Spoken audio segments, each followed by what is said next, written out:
शूरवीर में अब आगे सुनिए। नया मेहमान।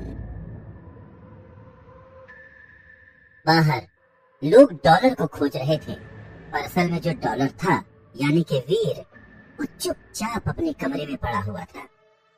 ग्रैंड मास्टर ने तो डॉलर के सिर पर बड़ा भारी इनाम भी रख दिया था। यही नहीं, उसने डॉलर के बारे में कोई भी इंफॉर्मेशन देने वाले के लिए अच्छा खासा इनाम रखा था। इनाम की रकम इतनी ज्यादा थी कि एक पल के लिए वीर का ही मन हुआ कि वो खुद को सरेंडर कर दे। पर फिलहाल इन सब चीजों को इग्नोर करके वीर अपने आगे की तैयारी पर फोकस कर रहा था। झाड़ियों के बीच में छुपे वीर को पावर स्क्रीन पर कुछ शब्द दिखे। आपने प्राइमरी हरी बिल्ली की एनर्जी हासिल कर ली है। आपको एक प्राइमरी जीन पॉइंट हासिल होता है। वीर पावर स्क्रीन पर यह शब्द देखकर मुस्कुराने लगा। अब तक उसके पास 91 आम gene points, 26 primary gene points, 0 mutant gene points और 8 सीक्रेट जीन पॉइंट्स जमा हो चुके थे। उधर तांबे के दांत वाला गैंडा अभी भी धीरे धीरे डेवलप हो रहा था, इसलिए फिलहाल के लिए वीर कुछ प्राइमरी एलियंस को मारकर प्राइमरी जीन पॉइंट्स हासिल करने में लगा हुआ था। जिस तरह से पूरा देवाश्रम डॉलर को ढूंढने में लगा हुआ था, ऐसे में वीर देव आश्रम के आसपास के एलियंस का शिकार नहीं कर सकता था। उसे डर था कि कहीं उसके सुनहरे कवच की वजह से ग्रैंड मास्टर को उसके बारे में पता न चल जाए। इसलिए वीर इस समय प्राइमरी एलियंस की तलाश में पहाड़ों की गहराई में आया था। किस्मत की बात थी कि टाइटन ग्रह इतना बड़ा था कि वहां पर अभी भी ऐसी कई जगहें थीं जहां इंसानों ने अभी तक कदम नहीं रखे थे। इसलिए वीर के लिए डॉलर बनकर ग्रैंड मास्टर की नजरों से बचना आसान हो गया था। कम से कम ग्रैंड मास्टर और पूरा देवाश्रम डॉलर को यहाँ तो नहीं ढूंढेगा। इस सेटिस्फैक्शन के साथ वीर इस समय घनी झाड़ियों के बीच में बैठा हुआ अपने सामने बने गहरे तालाब को देख रहा था। तभी कुछ दूरी से उसे एक आदमी की आवाज आई और वो तुरंत ही सतर्क हो गया। कहीं ग्रैंड मास्टर या देवाश्रम के किसी इंसान ने उसे ढूंढ तो नहीं लिया। वीर के दिमाग में बस यही सवाल घूम रहा था। हालांकि कुछ सेकंड्स में उसे अपने सवाल का जवाब भी मिल गया, जब उसे फटे पुराने कपड़े पहना हुआ एक आदमी तालाब की तरफ जाता हुआ दिखाई दिया। वो देखने में बहुत थका हुआ लग रहा था और उसका पूरा शरीर हर तरफ से कट्स और घाव से भरा हुआ था। वीर ने झाड़ियों से बाहर आकर दूर से ही चिल्लाते हुए उसे सावधान किया। दोस्त, वहां तालाब के अंदर लोहे के दांत वाले मगरमच्छ हैं, थोड़ा संभल कर। उस आदमी को वार्निंग देने के पीछे वीर का कोई गलत इरादा नहीं था। वो आदमी वाकई में बहुत थका हुआ और जख्मी लग रहा था। ऐसे में अगर वो ये जाने बिना कि उस तालाब में खतरनाक लोहे के दांत वाले मगरमच्छ रहते हैं, वो उस तालाब से पानी पी लेता, तो शायद वो उस मगरमच्छ का शिकार बन जाता। इसीलिए वीर ने उस आदमी को पहले से ही इस बारे में वार्निंग देना जरूरी समझा। पर इसके साथ साथ वीर का खुद का भी एक सेल्फिश मोटिव भी था। वीर इतनी देर से झाड़ियों में बैठा लोहे के दांत वाले मगरमच्छों का इंतजार कर रहा था, इसलिए वो नहीं चाहता था कि इस जख्मी आदमी की वजह से तालाब के मगरमच्छ सतर्क हो जाएं। फिर तो उसका यहाँ आना और इतनी देर तक इंतजार करना दोनों ही बेकार हो जाता। इसलिए उसने समय रहते उस जख्मी आदमी को वार्निंग देना सही समझा। ये कौन सी जगह है? और ग्लोरी आश्रम का रास्ता किस तरफ से है? उस जख्मी आदमी ने वीर को देखते हुए कहीं का पता पूछा। कहीं ना कहीं इस वीरान जगह पर किसी इंसान के मिलने से उसे खुशी भी महसूस हो रही थी। उस आदमी की बात सुनकर वीर कंफ्यूज हो गया। ग्लोरी आश्रम? ये जगह तो देव आश्रम के नॉर्थ साइड पर मौजूद पहाड़ी इलाका है। ये जगह देव आश्रम के नॉर्थ साइड पर मौजूद पहाड़ी इलाका है, और जिस जगह की तुम बात कर रहे हो अब उसका मुझे कोई आइडिया नहीं है, बल्कि मैं तो ये नाम भी पहली बार ही सुन रहा हूँ। डॉक्टर खुराना ने तो केवल मुझे देव आश्रम के बारे में ही बताया था, तो फिर ये ग्लोरी आश्रम कहाँ से आया? क्या हमारी ऑर्गेनाइजेशन के अलावा कोई और भी ऑर्गेनाइजेशन है जो कि सीक्रेटली लोगों को यहाँ टाइटन ग्रह पर भेज रही है? और क्या डॉक्टर खुराना इस बात को जानते हैं? जितना वो जख्मी आदमी कंफ्यूज था, उससे कहीं ज्यादा इस समय वीर कंफ्यूज था। वीर ने पिछले 4-5 महीनों में पहली बार देव आश्रम के अलावा किसी और बेस का नाम सुना था। मैं चलते चलते इतना दूर आ गया कि किसी दूसरे बेस की टेरिटरी में पहुंच गया। वो जख्मी आदमी कंफ्यूज होकर खुद में बड़बड़ाने लगा था। कुछ देर बाद उस जख्मी आदमी ने वीर से कहा, मुझे अपने बेस में ले चलो। पर जिस टोन में वो वीर से बात कर रहा था, वो टोन वीर को अच्छी नहीं लगी। उस आदमी की टोन में ऐसा लग रहा था जैसे वो वीर से रिक्वेस्ट नहीं बल्कि उसे ऑर्डर दे रहा हो। सुनो, तुम यहाँ से साउथ की तरफ जाओ। अगर तुम थोड़ा तेज चले तो शाम होने से पहले देव आश्रम पहुंच जाओगे। मुझे अभी शिकार करना है, इसलिए मैं तुम्हारे साथ नहीं आ सकता।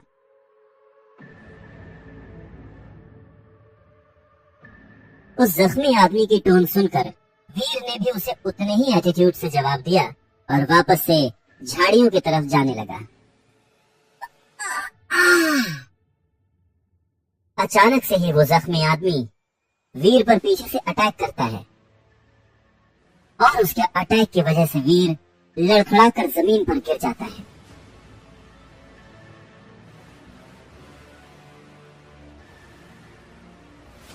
वीर तुरंत ही अपने माथे की चोट पर हाथ रखकर उस पर पट्टी बांधने लगता है और उस जख्मी आदमी को घूर कर देखता है जिसने उसे धक्का दिया था और वहां पड़े पत्थर से उसके माथे पर चोट लग गई थी। वीर चिल्लाया, अरे पागल हो गया है क्या? है? क्या कर रहे हो तुम? अंश गुजराल को ना सुनने की आदत नहीं है। अब चुपचाप मुझे अपने बेस लेकर चलो। वो जख्मी आदमी जिसका नाम अंश था वीर को धमकाते हुए बोला। तू तो गया बेटा। वीर ने तुरंत ही अपने आधे चंद्रमा के शेप वाले भाले से अंश पर अटैक कर दिया।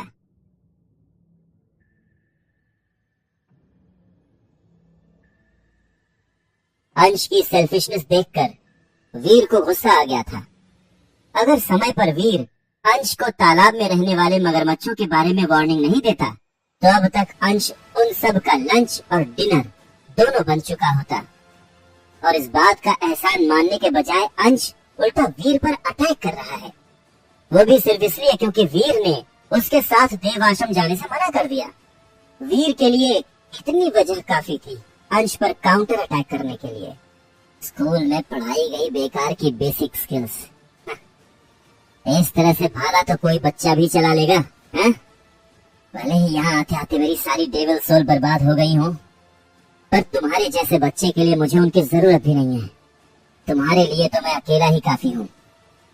वीर के अटैक से अंश ने आसानी से अपने आप को बचा लिया, पर वीर के लिए इससे भी ज्यादा हैरानी की बात यह थी कि अंश ने सिर्फ अपनी हथेली के इस्तेमाल से ही वीर के भाले के 2 टुकड़े कर दिए थे। इसका हाथ है या आरी? कितनी आसानी से इसने मेरे भाले के 2 टुकड़े कर दिए, पर कैसे? कहीं ये... हैरानी से वीर की आंखें खुली की खुली रह जाती है जब उसे एहसास होता है कि अंश ने कौन सा अटैक स्टाइल अपनाया है। Hyper G0। अपने हाथ में आधा भाला लिए वीर भी हैरान था। हाइपर G0 मार्शल आर्ट्स का सबसे एडवांस्ड वर्जन था जिसे स्पेशली टाइटन ग्रह के लिए ही डिजाइन किया गया था।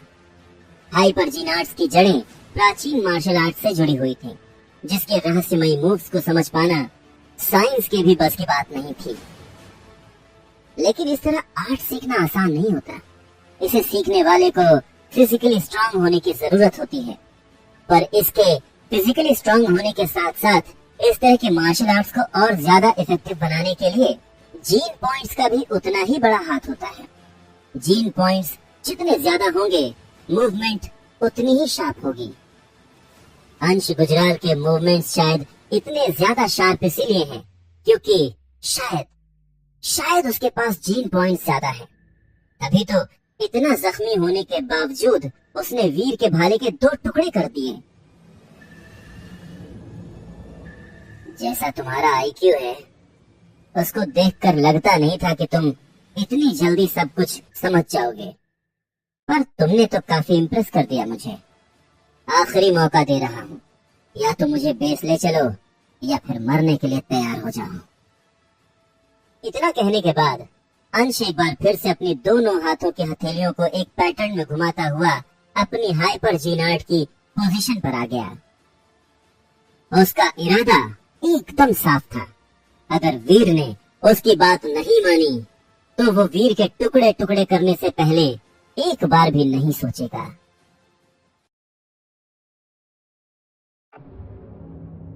शूरवीर में अब आगे सुनिए अंश का खात्मा। अंश गुजराल का रवैया इतना अग्रेसिव था कि वीर रहेजा को गुस्सा आ गया। तेरी ऐसी की तैसी। अंश का एटीट्यूड देखकर वीर ने तुरंत ही अपने सुनहरे कवच को बुलाया, जिसने तुरंत ही उसे सिर से लेकर पांव तक ढक दिया। और अगले ही पल अंश को वीर की तरफ से एक जोरदार किक पड़ी। किक पड़ते ही अंश गुजराल कुछ कदम पीछे की ओर लड़खड़ा गया। जैसी तेरी मर्जी बच्चे। गुस्से में लाल चेहरा लिए अंश ने अपनी आरी जैसी हथेली से सीधा वीर के पैर पर अटैक कर दिया। एक टन की आवाज के साथ वीर का पैर लड़खड़ा गया और वो झटके के साथ कुछ कदम पीछे की तरफ चला गया। पर पीछे जाते जाते भी उसने अंश को एक जोरदार किक मारी। वो किक भी इतनी जोरदार थी कि अंश गुजराल का सिस्टम ही हिल गया। रही बात वीर के सुनहरे कवच की, तो सिवाय एक सफेद मार्क के उस कवच पर कोई आंच भी नहीं आई थी। अंश की आंखें वीर के कवच को देखकर लालच से चमक उठी थी। उसने वीर से कहा, मेरे इतने खतरनाक वार के बावजूद तेरा कवच टूटा नहीं।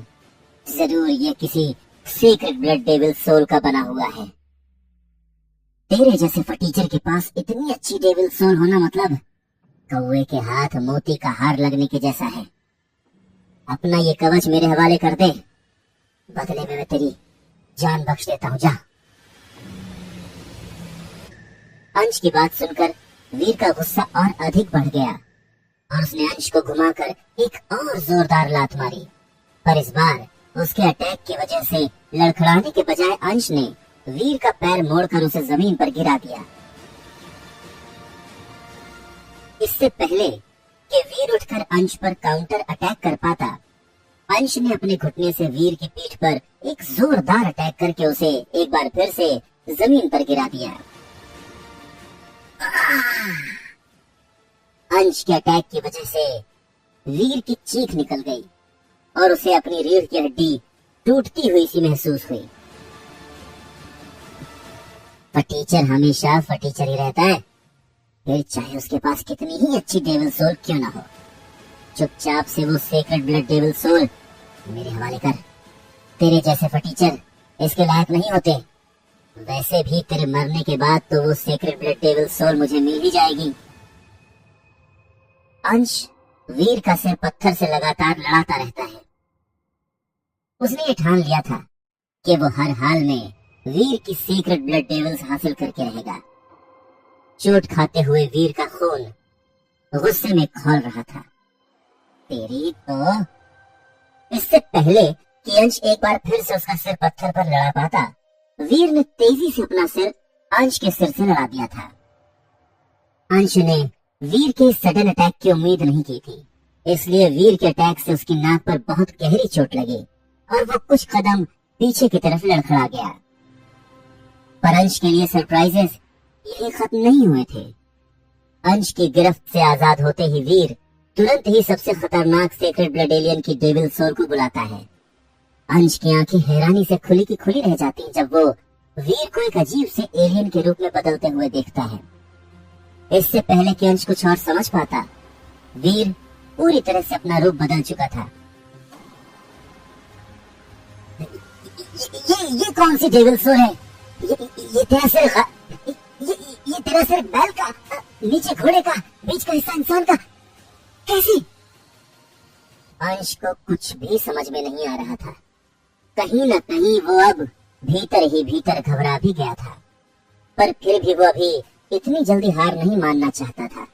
इसलिए जब उसने वीर को अपनी तरफ आते देखा तो वो तुरंत ही सतर्क हो गया और अपने हाथों को हवा में घुमाते हुए वीर पर अटैक करना शुरू कर दिया। पर इस बार उसका अटैक फेल हो गया, क्योंकि इस बार वीर पहले से भी कहीं ज्यादा ताकतवर हो गया था।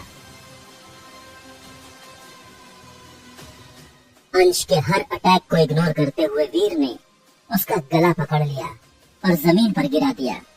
अंश ने अपने आप को छुड़ाने की बहुत कोशिश की, पर वीर की मजबूत पकड़ के आगे उसकी हर कोशिश नाकाम हो गई।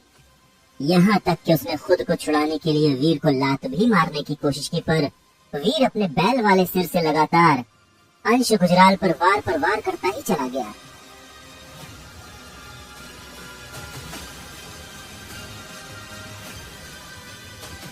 अब कौन सा टीचर है? बोल बोल, कौन सा टीचर है? अरे बोल ना। उस वीरान जंगल में बस वीर की ही आवाज गूंज रही थी। अंश तो पहले से ही काफी जख्मी था और अब वीर के इस लगातार वार की वजह से उसकी अकड़ और बची खुची एनर्जी भी खत्म हो गई। वो बहुत देर तक वीर के इन अटैक्स को सह नहीं पाया और जब तक वीर का गुस्सा शांत हुआ तब तक वो मौत की नींद सो चुका था। अंश गुजराल की बॉडी में हरकत होनी बंद हो गई थी, तो वीर की नजर उसके चेहरे पर जाकर पड़ी। जिस चेहरे पर अभी कुछ देर पहले घमंड दिख रहा था, वो अब बस मीट का एक टुकड़ा बन के रह गया था। खुद वीर को भी विश्वास नहीं हो रहा था कि वो किसी का ऐसा हाल भी कर सकता है, पर फिर उसके पास सेक्रेट ब्लड सुनहरा कवच और सेक्रेट ब्लड एलियन की डेविल सोल दोनों ही है। फिर ऐसे में तो हाइपर जीन आर्ट्स में माहिर होने वाला आदमी भी ऐसे बेरहम वार से बच नहीं सकता था। एक बार जब वीर श्योर हो गया कि अंश गुजराल नाम का यह हमलावर पूरी तरह से मर चुका है, तब वीर ने उसकी लाश को मिट्टी के किसी ढेर की तरह जमीन पर फेंक दिया। अंश की लाश को जमीन पर फेंकने के बाद वीर ने अपने शरीर से दोनों डेविल सोल को अलग कर दिया और चैन की गहरी सांस ली। दर्द की वजह से उसका पूरा शरीर टूट रहा था। कहीं कहीं पर तो उसे इतना ज्यादा दर्द हो रहा था कि उसे इस बात पर शक होने लग गया था कि कहीं उसकी कोई हड्डी टूट तो नहीं गई। अपनी ऐसी हालत देखकर वीर ये सोचते हुए भी डर रहा था कि अगर वो समय रहते अंश का काम तमाम नहीं करता तो क्या हो सकता था। अपने सुनहरे कवच और रूप बदलने की शक्ति के होते हुए भी वो इतना जख्मी हो गया था, तो उनके बिना उसका क्या हाल होता, इस बारे में वो सोचना भी नहीं चाहता था। अंश गुजराल की हाइपर जीन आर्ट्स वाकई में कमाल की थी, और अगर कहीं अंश के पास भी वही डेविल सोल होती जो वीर के पास थी, फिर तो वीर के लिए अंश का मुकाबला करना नामुमकिन था। पर वो कहते हैं ना कि अंत भला तो सब भला। शायद ये वीर की अच्छी किस्मत ही थी कि आज वो अंश गुजराल के हाथों मरते मरते बचा था। वीर गहरी सांस लेते हुए अंश की लाश की तरफ देखता है और फिर कुछ देर तक हिचकिचाने के बाद वीर ने उस लाश की तलाशी लेना शुरू कर दिया। कुछ देर तक ढूंढने के बाद उसे अंश की लाश में बस एक वॉलेट मिलता है, जिसमें एक मेमोरी चिप के अलावा कुछ और नहीं था। उस मेमोरी चिप को देखकर वीर काफी कंफ्यूज था। भला टाइटन ग्रह पर मेमोरी चिप का क्या काम? उसे याद है कि डॉक्टर खुराना ने उसे बताया था कि टाइटन ग्रह पर डेवलपमेंट अभी भी अपनी फर्स्ट स्टेज पर है। इसका मतलब यहाँ पर सारी चीजें प्राचीन जमाने की हैं। फिर ऐसे में ये मेमोरी चिप यहाँ क्या कर रही है? और एक मिनट, अंश ने कहा था कि वो किसी ग्लोरी आश्रम से हैं, पर वीर ने तो ऐसे किसी बेस के बारे में नहीं सुना था। न ही अंश को देखकर लग रहा था कि वो पृथ्वी ग्रह का नहीं है। आखिर ये सब चल क्या रहा है? मुझे तो कुछ समझ नहीं आ रहा। शायद मैं जब अर्थ पर वापस जाऊं तब डॉक्टर खुराना मुझे इसके बारे में कुछ बताएंगे। तब तक मैं इस मेमोरी चिप को संभाल कर रखता हूँ। यही सोचकर वीर ने मेमोरी कार्ड को सावधानी से अपने बैग में रख लिया और फिर अंश गुजराल के शरीर को तेजी से लात मारता हुआ उसके वॉलेट के साथ तालाब में अंदर फेंक देता है। कुछ ही सेकंड्स में तालाब की सतह पर ढेर सारे लोहे के दांतों वाले मगरमच्छ आ गए और वीर के देखते ही देखते सब अंश की लाश पर टूट पड़ते हैं। इस वीराने में वैसे भी उन बेचारों को लंच डिनर की बहुत दिक्कत होती होगी और आज तो उन्हें इतनी शानदार पार्टी मिल गई। कुछ मिनटों बाद वहां अंश की लाश तो क्या, उसकी हड्डियां तक नहीं बची थी और ये देखकर वीर ने राहत की सांस ली थी। फाइनली अंश का काम पूरी तरह से तमाम हो चुका था और न सिर्फ काम तमाम हुआ था बल्कि उसके वहां आने या होने का कोई सबूत तक नहीं था।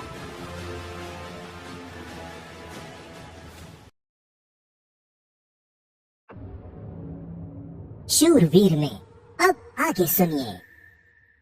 4 करोड़। वीर रहेजा ने लात की ठोकरों से अंश गुजराल की लाश को तालाब में मगरमच्छों के बीच धकेल दिया था और फिर बोला, इसे मेरी तरफ से ट्रीट समझो मेरे प्यारे लोहे के दांत वाले मगरमच्छों, और चिंता मत करना, हम बहुत जल्द दोबारा मिलेंगे। अब बस यूं समझ लो कि आज मेरी और तुम्हारी, हम दोनों की किस्मत बहुत अच्छी थी, पर अगली बार भी तुम्हारी किस्मत इतनी ही अच्छी हो इसकी गारंटी मैं नहीं दे सकता। चलो तब तक के लिए बाय बाय, ऐश करो। तालाब की सतह पर घूमते मगरमच्छों को देखकर वीर ने हंसते हुए सोचा और फिर मुस्कुराता हुआ देव आश्रम की तरफ चला गया। वैसे भी इस समय वो इस हालत में नहीं था कि उन मगरमच्छों का मुकाबला कर सके, तो देव आश्रम वापस जाना ही सही था। पर सुकून तो उसे देव आश्रम में भी नहीं था। ग्रैंड मास्टर की तलाश अभी भी जारी थी, यहाँ तक कि उसने इनाम की रकम तक बढ़ा दी थी। फिर भी अभी तक कोई डॉलर तक नहीं पहुंच पाया था। पहुंचता भी कैसे? कोई भी डॉलर को देव आश्रम के सनकी से जो कनेक्ट कर नहीं पा रहा था, खैर उनकी गलती भी नहीं थी। सनकी और डॉलर की खूबियों में जमीन आसमान का अंतर जो था। जिस तरह से वीर ने देव आश्रम में अपना लो प्रोफाइल स्टेटस बना रखा था, उससे कोई अंदाजा तक नहीं लगा सकता था कि वीर उर्फ सनकी ही डॉलर है। भला बेवकूफ सा दिखने वाला लड़का इतना ताकतवर डॉलर कैसे हो सकता है? उस पर से देव आश्रम में कोई उससे बात भी नहीं करता था, और करता होता तो शायद किसी को शक भी होता, पर उनकी नजर में तो वीर की कोई औकात ही नहीं है। पर जो भी है, खैर वीर के लिए तो ये बहुत ही एडवांटेज वाली बात थी। अच्छा ही है कोई उसे डॉलर से कनेक्ट नहीं कर पा रहा है, नहीं तो वो अपने मकसद में कामयाब कैसे होता। रास्ते में सबके मुंह से अपनी मतलब डॉलर की तारीफ सुनते हुए वीर अपने कमरे में आया और कमरे में कैद तांबे के दांत वाले गैंडे पर एक नजर डाली। अब तक उस गैंडे के शरीर का काफी हिस्सा ब्राउन कलर का हो चुका था, पर फिर भी उसके शरीर का रंग एक म्यूटेंट तांबे के दांत वाले गैंडे जैसा नहीं हुआ था। शायद अभी उसे और डेवलप होने में थोड़ा समय और लगेगा। ये सोचकर वीर ने गहरी सांस ली और देव आश्रम के बाजार में जड़ी बूटी लेने के लिए निकल गया। क्यों रे सनकी, किस एलियन ने तेरा ये हाल कर दिया है? इतनी बार बोला है कि अपने लेवल के एलियंस का शिकार किया कर, तो क्या अपने आप को डॉलर समझता है? जो अपने लेवल के ऊपर के एलियंस का शिकार करने चला गया था। इस तरह के ताने वीर के लिए नए नहीं थे। ये दुकानदार हो या देव आश्रम का कोई भी और इंसान, सबकी नजरों में वीर की बस यही वैल्यू थी। कोई भी वीर का मजाक उड़ाने का एक भी मौका नहीं छोड़ता था, पर वीर को इन सब बातों की आदत पड़ चुकी थी। इसलिए अभी भी उसने उस दुकानदार की बात का कोई भी जवाब दिए बगैर उससे चुपचाप पैसे दिए और अपनी जड़ी बूटियों का थैला लेकर सीधे अपने कमरे की तरफ वापस चला गया। वैसे भी इस समय वो जिस दर्द में था, उसमें वो किसी से कोई बहस नहीं करना चाहता था। वो तो अच्छा हुआ कि उसके पास जय के दिए हुए 10 लाख रुपए थे, वरना शायद वो ये जड़ी बूटियां भी अफोर्ड नहीं कर पाता। हालांकि पीछे से उसे उस दुकानदार और वहां मौजूद लोगों के हंसने की आवाज आई, तो वो समझ गया कि एक बार फिर वो सब लोग उसी का मजाक उड़ा रहे हैं। पर क्या फर्क पड़ता है, कम से कम डॉलर की तो तारीफ हो रही है ना। अब जब उन बेचारों को नहीं पता कि डॉलर और सन की एक ही है, तो उसमें उनकी क्या गलती है? बोलने तो जिसको जो बोलता है। वैसे भी किसी एक्टर ने कहा है, कुछ तो लोग कहेंगे, लोगों का काम है कहना बाबू मोशाय। बस कुछ दिनों की बात और है, फिर तो इन लोगों को पता चल ही जाएगा कि ये लोग इतनी बड़ी गलती कर रहे थे। बस मुझे तो इंतजार है उस दिन का, जब डॉलर की सच्चाई जानकर इन सबके चेहरे पर 12 बज जाएंगे। तब तक हो लेने दो खुशी ने भी, क्या जाता है। वीर ने पीछे पलटकर मुस्कुराते हुए उस दुकानदार और बाकी लोगों को देखा और सीधा अपने कमरे की तरफ निकल गया। उस दिन के बाद से अंश गुजराल से मिली चोटों से रिकवर होने में वीर को 10 दिन लग गए थे। इन 10 दिनों में वीर ने उस तांबे के दांत वाले गैंडे पर कड़ी नजर रखी थी। अब तक तांबे के दांत वाला वो गैंडा पूरी तरह से एक म्यूटेंट एलियन बन चुका था, लेकिन उसका साइज अभी भी एक आम एलियन के जैसा ही था। वीर ने अब तक टाइटन ग्रह पर जिन म्यूटेंट तांबे के दांत वाले गैंडों एलियंस को देखा था, वो सब साइज में इस गैंडे के 2 गुने थे। इसके अलावा जिस गैंडे को वीर ने काले क्रिस्टल की मदद से डेवलप किया है, एक असली म्यूटेंट गैंडे के मुकाबले वो ताकत में भी काफी कम है। इनफैक्ट एक असली म्यूटेंट तांबे के दांत वाले गैंडे से तो इस गैंडे का कोई कंपैरिजन ही नहीं है। थोड़ी देर सोचने के बाद वीर अपना खंजर निकालकर उस तांबे के दांत वाले गैंडे की गर्दन पर वार कर देता है। हैरानी की बात यह थी कि वीर के इतने तेज वार के बावजूद उस गैंडे के शरीर पर एक खरोच तक नहीं आई थी। उल्टा वीर का खंजर जरूर टेढ़ा हो गया था। तो ये म्यूटेंट एलियन तो बन चुका है, पर देखने में अभी भी एक आम एलियन जैसा ही है। वीर तुरंत ही खुद को सीक्रेट ब्लड एलियन के रूप में बदलकर और ज्यादा फोर्स से उस तांबे के दांत वाले गैंडे की गर्दन पर अटैक करता है। उसकी आंखों के सामने पावर स्क्रीन पॉपअप होती है, जिसमें रोबोटिक साउंड के साथ उसके लिए संदेश था। म्यूटेंट तांबे के दांत वाला एलियन मारा गया। आपको कोई डेविल सोल हासिल नहीं हुई है। 0 से 10 म्यूटेंट जीन पॉइंट्स हासिल करने के लिए इसकी एनर्जी हासिल करें।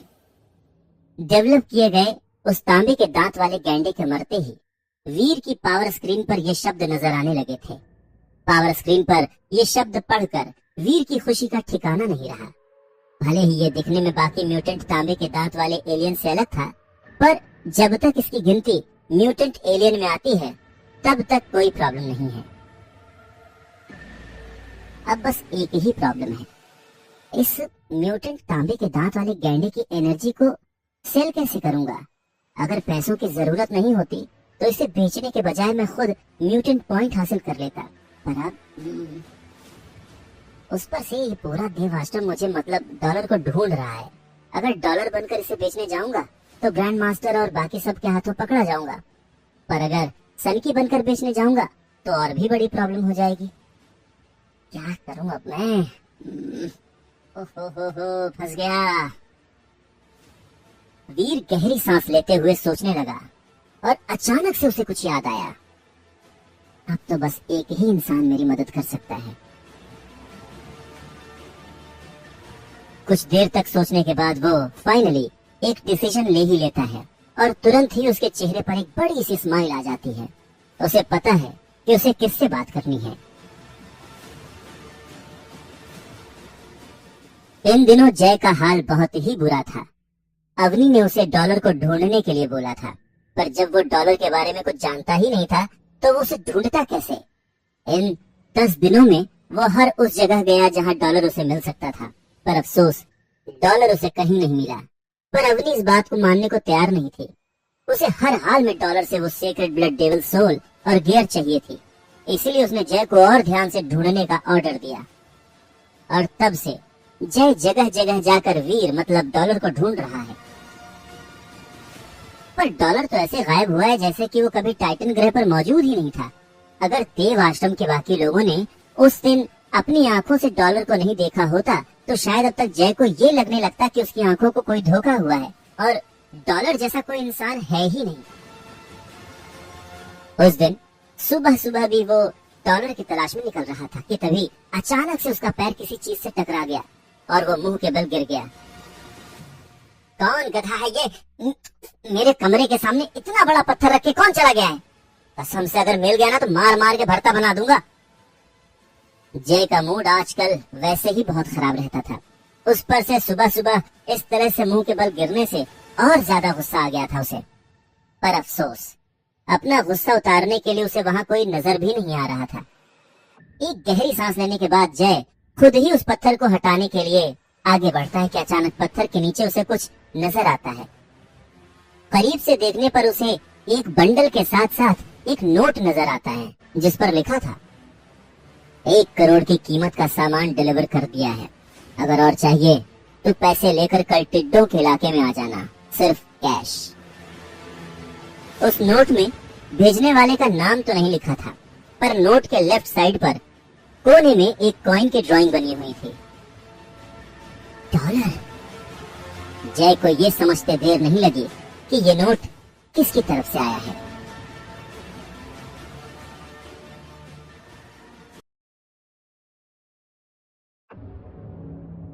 शूरवीर में अब आगे सुनिए, बिजनेस पार्टनर। जैसे ही जय को एहसास हुआ कि डॉलर ने खुद उसे कांटेक्ट किया है, उसकी खुशी का ठिकाना नहीं रहा। पर अफसोस, वो अपनी खुशी जाहिर भी नहीं कर सकता था। अगर देव आश्रम में किसी को इस बात की भनक भी लग गई कि वो डॉलर से मिलने वाला है, तो क्या पता डॉलर को पकड़ने के लिए वो इंसान उसका पीछा करे। फिर तो वो डॉलर और अवनी दोनों ही का विश्वास खो देगा। इसलिए सावधानी से इधर उधर देखते हुए उसने चुपचाप डॉलर का रखा हुआ बंडल और नोट उठाया और झट से कमरे का दरवाजा बंद कर लिया। कमरे के अंदर आने के बाद जय डॉलर के हाथों का रखा हुआ बंडल खोलता है और देखता है कि उसमें एक शीशी और सुनहरे पत्थर जैसा कुछ रखा हुआ है। उस सुनहरे पत्थर को देखते ही जय समझ जाता है कि वो किसी कछुए का शेल है। पर कछुए का शेल कब से सुनहरे रंग का होने लगा भाई? कहीं ये, ओ तेरी। हैरानी से जय की आंखें खुली की खुली रह जाती हैं जब उसे एहसास होता है कि ये किसी आम कछुए का नहीं बल्कि सीक्रेट ब्लड कछुए का शेल है। जय अच्छे से जानता था कि इस तरह के एलियन कितने रेयर हैं, तो ऐसे में इस तरह के एलियन का सामान हासिल होना कोई छोटी बात तो है नहीं। ये डॉलर तो जितना मैंने सोचा था उससे कहीं ज्यादा काम की चीज निकला। पूरे देव आश्रम में किसी के पास इतना रेयर आइटम नहीं होगा, अवनी के पास भी नहीं। जय की खुशी 7वें आसमान पर थी। उसने तुरंत ही साथ आई शीशी को खोला और शीशी के अंदर बंद ट्रांसपेरेंट लिक्विड को एक घूंट में पी गया। आपने प्राइमरी एलियन की एनर्जी हासिल की है। आपको एक खास जीन पॉइंट हासिल होता है। पॉपअप हुए पावर स्क्रीन पर यह शब्द देखकर जय को उतनी खुशी नहीं हुई जितना उसे सीक्रेट ब्लड कछुए के कवच के शेल को देखकर हुई थी। उसने एक्सपेक्ट किया था कि डॉलर कम से कम उसे एक म्यूटेंट एलियन की एनर्जी बेचेगा, लेकिन प्राइमरी एलियन? पर डॉलर ने कहा है कि उसके पास कुछ और भी है, तो हो सकता है कि इस प्राइमरी एलियन की एनर्जी के जरिए वो मुझसे कहना चाह रहा हो कि उसके पास इससे भी ज्यादा शानदार चीज है। तभी तो उसने मुझे कैश लाने के लिए कहा है। हाँ, पक्का यही बात होगी। ये नोट कल रात में आया होगा, यानी कि मुझे आज ही जाकर डॉलर से मिलना होगा। ये ख्याल आते ही जय और भी ज्यादा एक्साइटेड हो गया। उसके हाथ तो डबल बोनस लग गया। अब वो डॉलर को अवनी का मैसेज भी दे सकता है और साथ ही साथ डॉलर के पास जो भी शानदार चीज है उसे खरीद भी सकता है। एक ही समय में दोनों काम। वाह, फाइनली इतने दिनों की मेहनत आज रंग लाएगी। इसके बाद बिना ज्यादा सोच विचार किए ही जय तुरंत ही टिड्डों के इलाके की तरफ निकल पड़ता है। क्योंकि अभी बहुत सुबह थी, इसलिए उसे देव आश्रम में ज्यादा लोग नजर नहीं आ रहे थे। एक तरह से ये अच्छा भी था, कम से कम कोई उसका पीछा तो नहीं करेगा। कुछ ही देर में जय टिड्डों के इलाके में पहुंच गया और उसने खड़े होकर डॉलर का इंतजार करना शुरू कर दिया। सुबह से दोपहर हो गई, पर डॉलर का कोई अता पता नहीं था। सुबह से इंतजार करते करते अब जय का पेशेंस भी जवाब दे गया था। यकीन नहीं हो रहा है कि डॉलर ने मुझे बेवकूफ बना दिया। गुस्से में जय वहां से जाने का फैसला कर चुका था।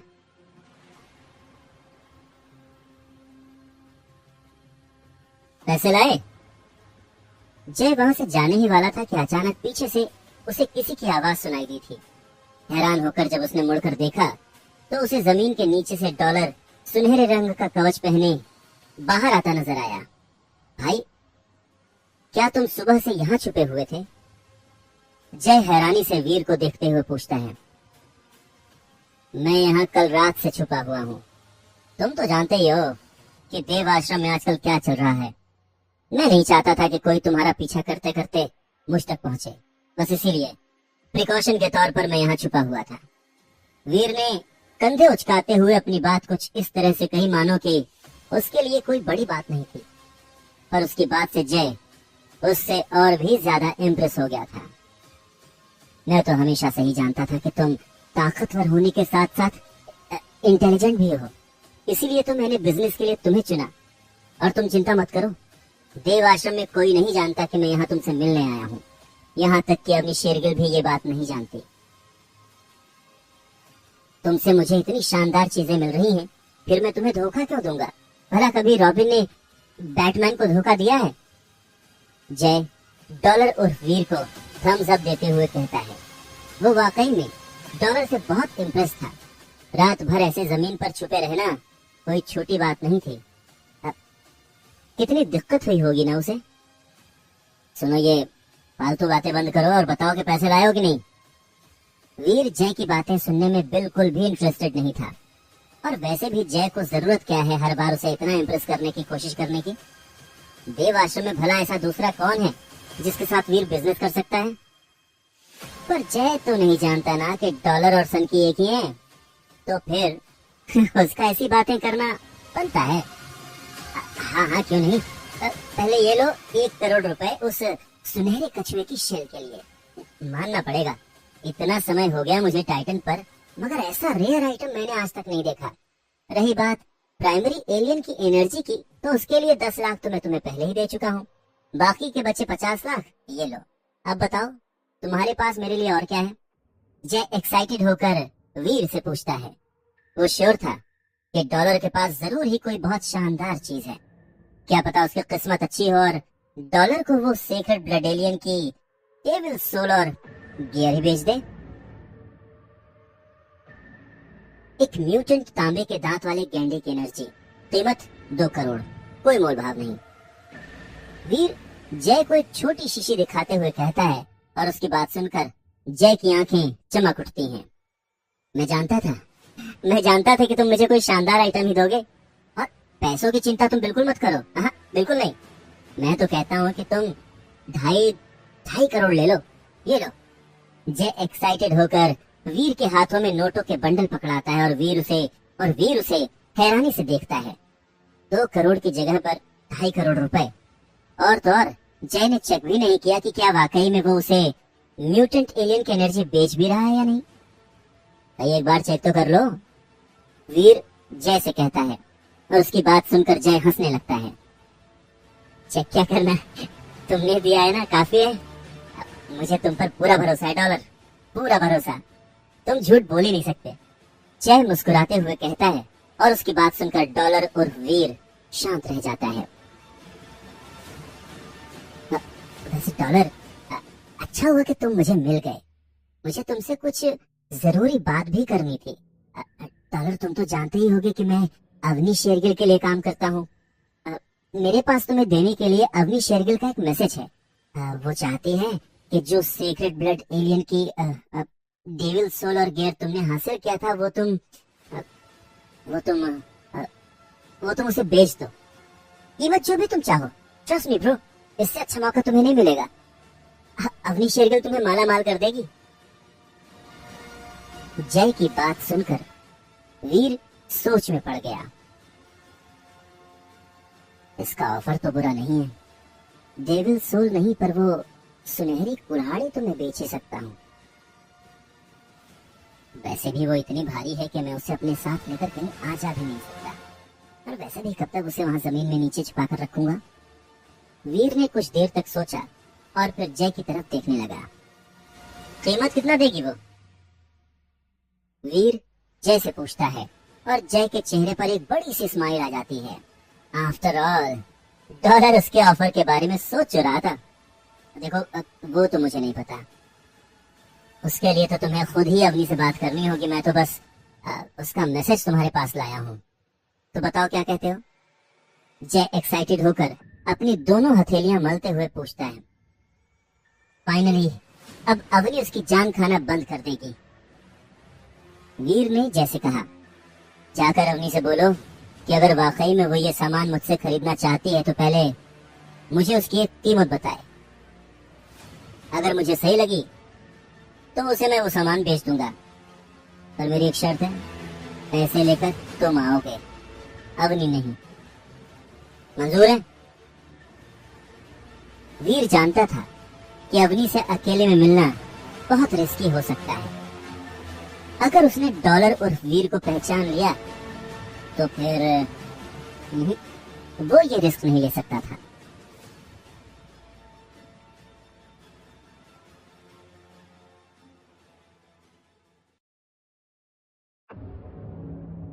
शूरवीर में अब आगे सुनिए। घर वापसी। डॉलर की शर्त सुनकर जय सोच में पड़ गया, लेकिन वो इस बात से खुश था कि चलो अवनी का मैसेज उसने डॉलर तक पहुंचा तो दिया ही है। उसने कहा, ठीक है जैसा तुम कहो, मैं तुम्हें उससे बात करके बताता हूं। वीर की शर्त जय को थोड़ी सी अजीब लगती है, पर फिर वो ये सोचकर शांत रहता है कि डॉलर खुद ही बहुत अजीब चीज है, तो उसकी शर्त का क्या, बस इसलिए उसकी बातें भी अजीब ही होंगी। और वैसे भी डॉलर अवनी से मिले या ना मिले इससे उसे क्या, उसने तो अपना काम कर दिया ना। अगर डॉलर अवनी से नहीं मिलना चाहता है तो ना सही, वो डॉलर को फोर्स थोड़ी करेगा। आफ्टर ऑल डॉलर उसकी सोने का अंडा देने वाली मुर्गी जो है, और अवनी के लिए वो अपनी इस सोने का अंडा देने वाली मुर्गी को खो तो नहीं सकता, इसलिए वो वीर की बात पर राजी हो जाता है।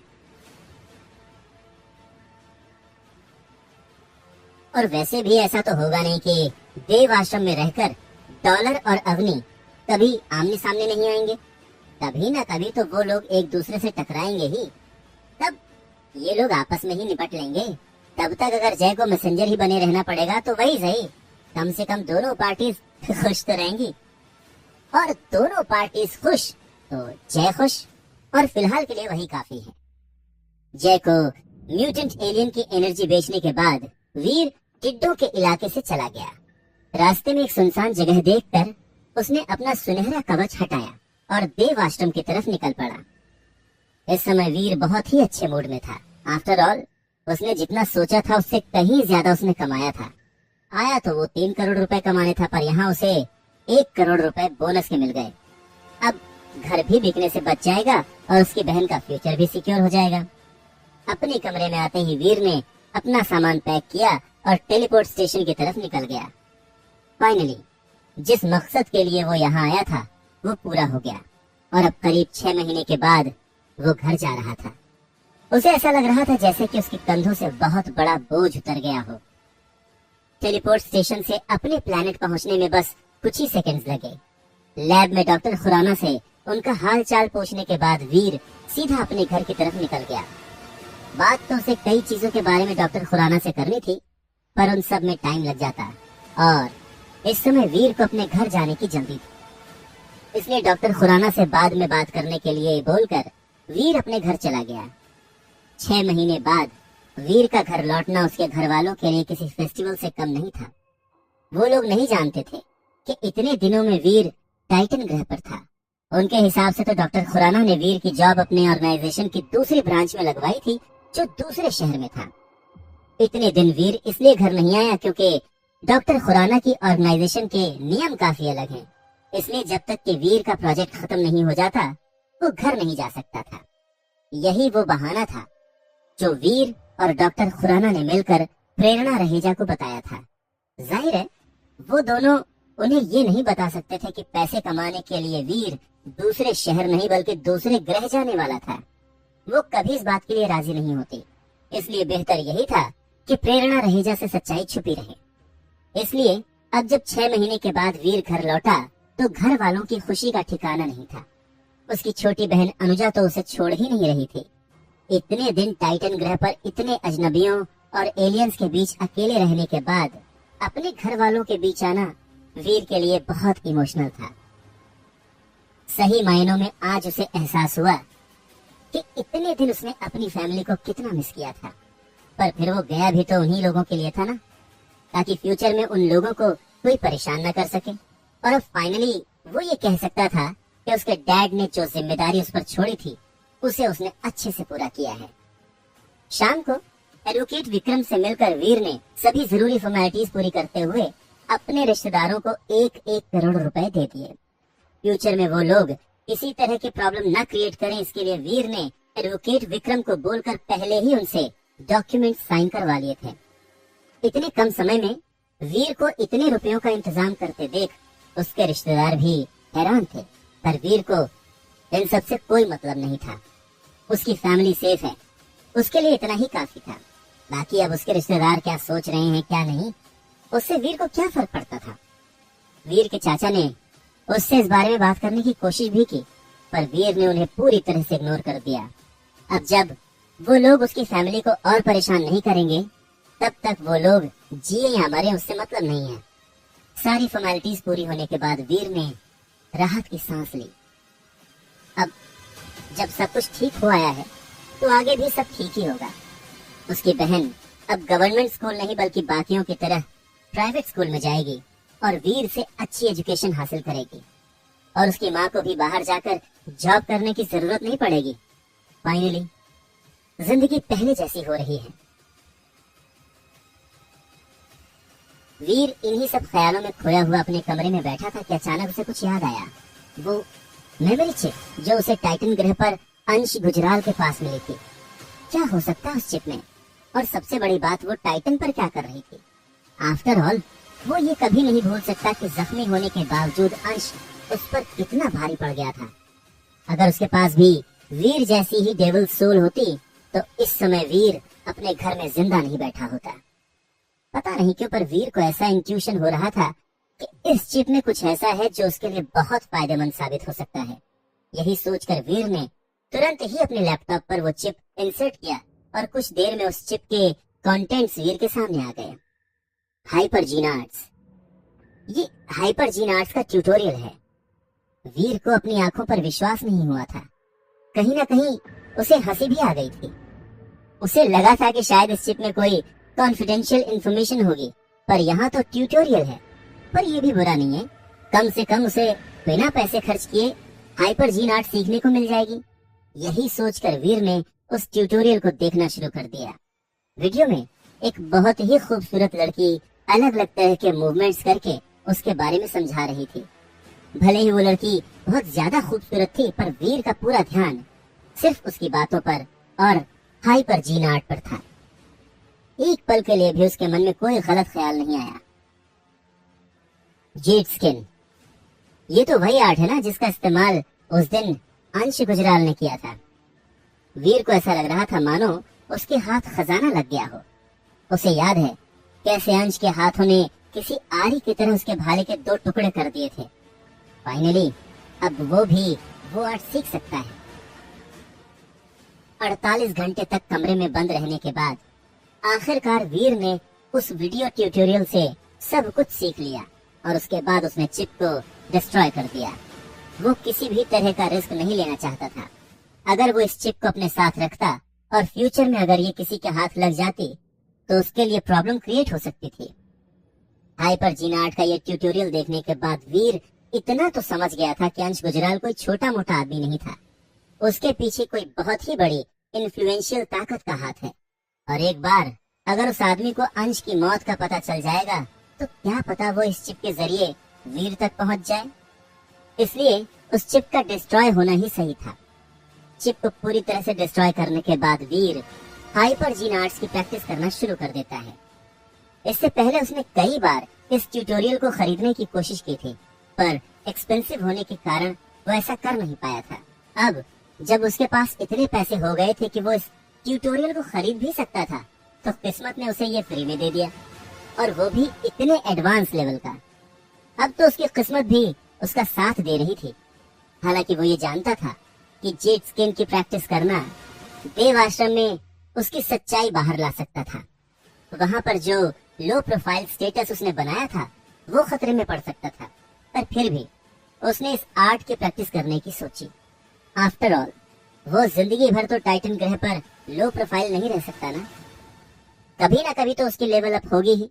इसलिए बेहतर है कि अभी से तैयारी शुरू कर दी जाए। और वैसे भी अगर अभी उसने ये मौका गंवा दिया तो दोबारा ऐसा कोई मौका उसके हाथ नहीं आएगा। बस यही सोचकर उसने अपनी प्रैक्टिस करना जारी रखा।